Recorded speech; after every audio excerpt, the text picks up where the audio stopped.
নমস্কার বন্ধুরা, Bengali food cooking চ্যানেলে আপনাদের স্বাগতম। আমি আজকে বানাবো ঘরোয়া পদ্ধতিতে কড়াইশুঁটি দিয়ে ছোটো আলুর দম। এই কড়াইশুঁটি দিয়ে ছোটো আলুর দম আমি কীভাবে বানাবো সেটাই আমি তোমাদের সাথে শেয়ার করবো। এই যে দেখো, এখানে আমি কড়াইশুঁটি নিয়ে নিয়েছি। এখানে প্রায় 200 গ্রাম কড়াইশুঁটি আছে। আমি ভালো করে ছাড়িয়ে ধুয়ে রেখেছি কড়াইশুঁটিগুলো। এখানে ছোটো আলু আছে প্রায় 250 গ্রাম। এখানে আলুগুলো আগে থেকে সেদ্ধ করে ছুলে রেখেছি। এখানে আমি কিছুটা মশলাও করে নিয়েছি। এখানে মশলায় আছে আদা, জিরে, কাঁচা লঙ্কা আমি দুটো দিয়েছি। ঝালটা আপনারা যে যেরকম খান সেই পরিমাণ অনুযায়ী দিয়ে দেবেন। শুকনো লঙ্কা, ধনে গুঁড়ো একবারে পেস্ট করে নিয়েছি। আর এখানে আছে একটা বড় সাইজের টমেটো। চলো আমি আলুর দম কীভাবে রান্না করবো সেটাই আমি তোমার সাথে শেয়ার করবো। তো দেখো বন্ধুরা, আমি কড়াই বসিয়ে দিয়েছি, গ্যাস অন করে দিয়েছি। কড়াই গরম হয়ে গেছে। এখন আমি দিয়ে দেবো পরিমাণ মতো সর্ষের তেল। তেল আপনারা এখানে সাদা তেলও ব্যবহার করতে পারেন। আমি এখানে সর্ষের তেল ব্যবহার করছি, তাহলে আলুর দমটা খেতে ভালো লাগবে। এখন আমি ধুয়ে রাখা কড়াইশুঁটিগুলো দিয়ে ভেজে নেব।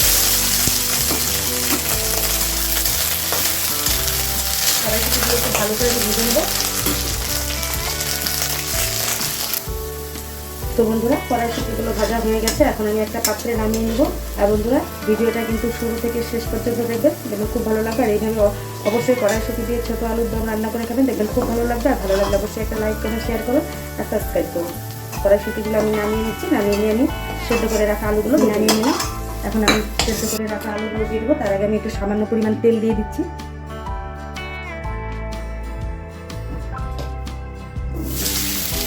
আলুগুলোকে আমি ভালো করে একটু লাল লাল করে ভেজে নেব।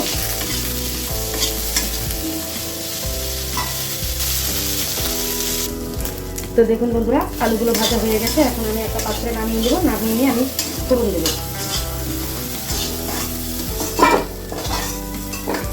তো দেখুন বন্ধুরা, আলু আমি একটা পাত্রে নামিয়ে নিয়েছি। এখন আমি দিয়ে দেবো ফোড়নের জন্য পরিমাণ মতো সর্ষের তেল।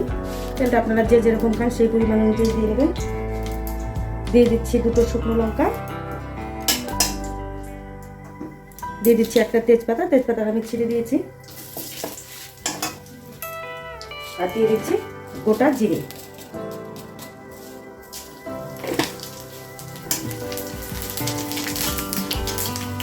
মশলাটাকে আমি ভালো করে ভেজে দেবো। সুন্দর একটা ফ্লেভার বেরোচ্ছে। এখন আমি দিয়ে দেবো পেস্ট করে রাখা মশলাগুলো। এখানে আমি একটা ছোট সাইজের টমেটো আমি পেস্ট করে নিয়েছি।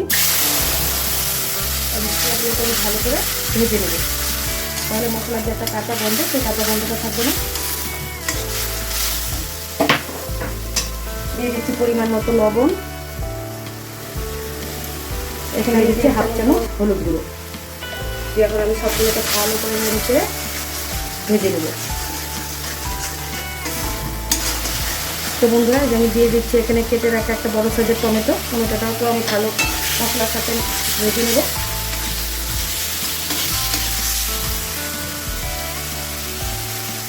দিয়ে দিচ্ছি ভেজে রাখা আলু। দিয়ে দিচ্ছি সামান্য পরিমাণ জল দিয়ে আমি এখন ভালো করে মশলাগুলো আলুর সাথে মিশিয়ে নেব। মিশিয়ে নিয়ে আমি ভালো করে ভেজে নেব। একটা পাত্র দিয়ে আমি ভেজে দিচ্ছি।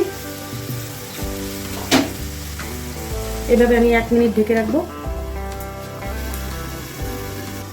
তো বন্ধুরা, 1 মিনিট পর আমি ঢাকনাটা তুলে নিব। তুলে নিয়ে আমি আবার নাড়াচাড়া দিয়ে নিব। জল শুকিয়ে নিয়ে আমি ভালো করে জলটা শুকিয়ে একদম কষিয়ে নিব।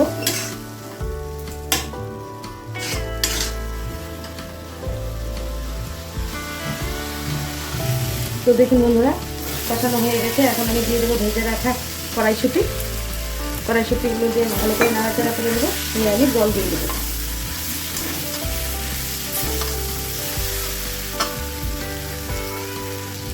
তো দেখুন বন্ধুরা, মশলা এবং আলু সবগুলো ভাজা হয়ে গেছে, কষানো হয়ে গেছে। এখন আমি দিয়ে দেবো পরিমাণ মতো জল দিয়ে এখন আমি ভালো করে জাল করে নেব।